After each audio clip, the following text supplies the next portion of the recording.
house was torn apart. Every single drawer emptied.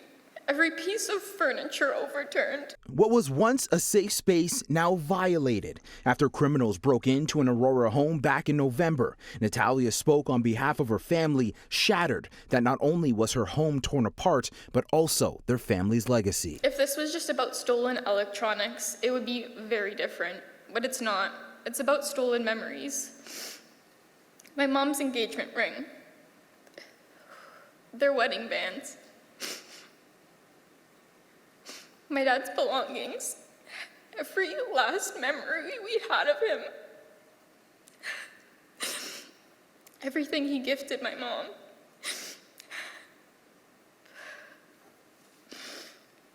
No amount of money could ever replace those things. They were reminders of love, of family, of a man who can never be replaced.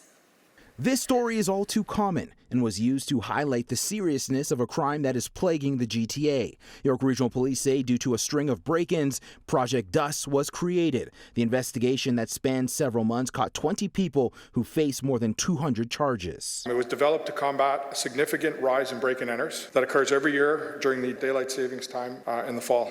The criminals normally target homes between 6 and 10 p.m. when families are out for evening activities. In most cases, they scope out the residence beforehand and use technology like signal jammers to break in. So those particular ones, they're probably good for about 50 to 100 meters worth of range. If you can imagine that whole area completely shut down. While no jammers are allowed in Canada, period, those can be purchased from websites from out of country and shipped here. YRP says this is a direct link to what they call crime tourism, and that Latin American and Eastern European theft groups come to Canada in the fall and then return home in the spring after the crimes have been committed. YRP now working with federal and international agencies to catch these groups. The sad reality is over the past, I would say at least in the last 6-7 years, we've been anticipating this flow with that very concern that we're going to see that rise of individuals coming into this country for that sole purpose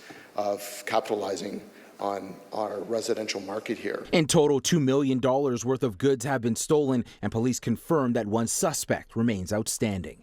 In York Region, I'm Brandon Rowe for City News.